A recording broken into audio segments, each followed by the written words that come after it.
Well, if you liked our McLaren 12C and 650 buyer's guide and you liked our McLaren Sports Series buyer's guide, stay tuned because now we're doing a McLaren 720 buyer's guide.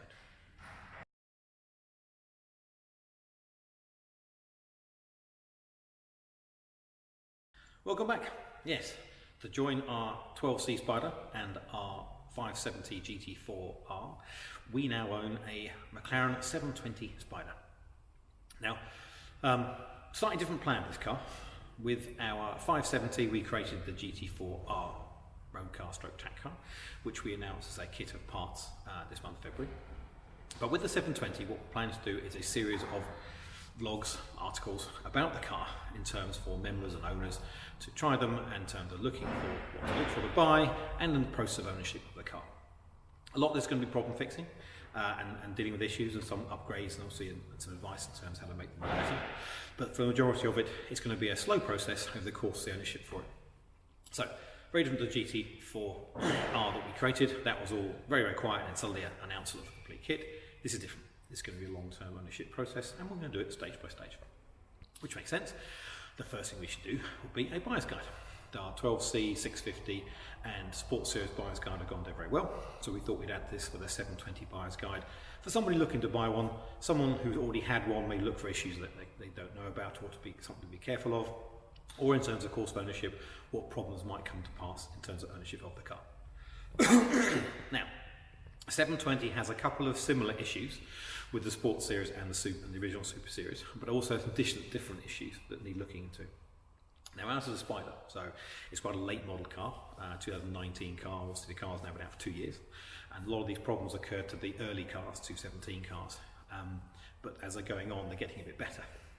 But initially, the main problems to look for in a 720 are primarily both bodywork and electrical.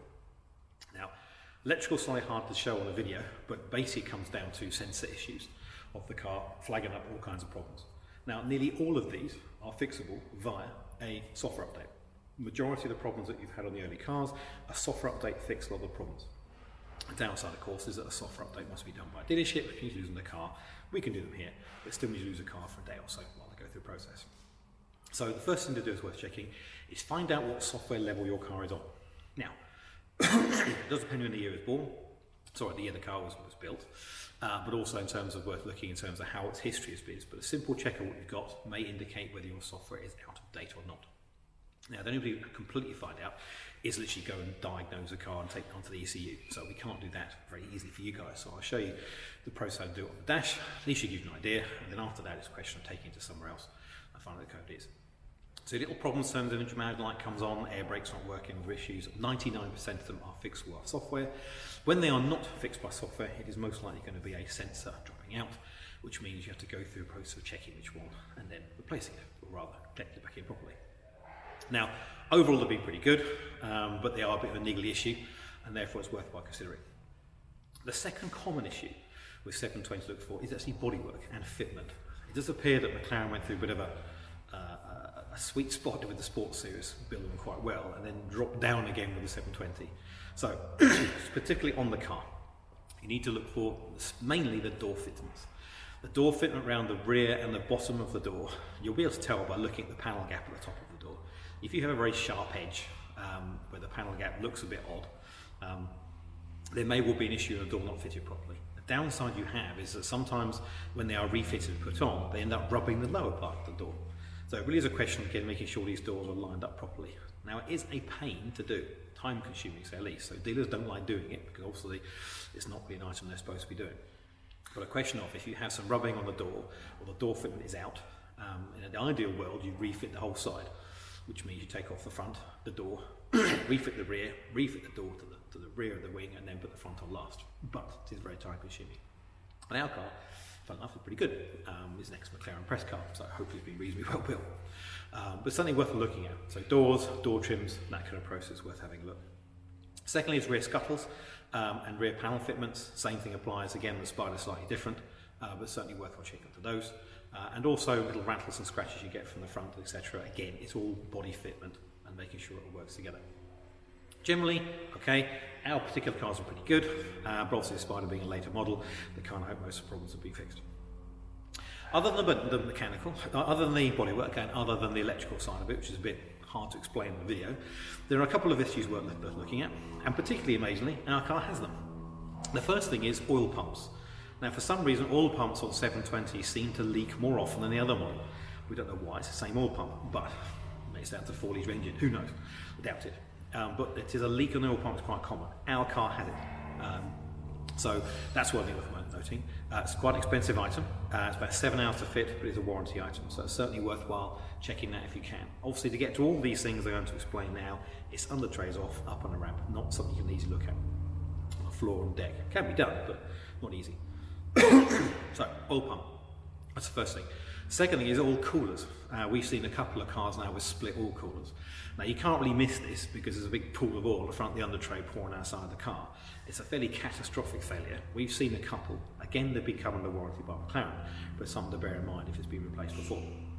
Other than that, the rest of the car is pretty similar mechanically to all the other cars. There are subtle differences, obviously, in some of the makes and designs, but the overall process is the overall same engine, albeit a 4-litre version, not a 3.8. The turbos are different, they're larger to give more power, but the gearbox is the same, all the seals are the same, all the same issues are the same as well. So front main seal, checking that's not leaking, rear main seal, checking that's not leaking. It's all easy checked in terms of the car. Also oil tanks. We've never seen a 720 oil tank split as we have done on the Super Series initially, but it's the same design oil tank broadly, so it's worthwhile checking as well.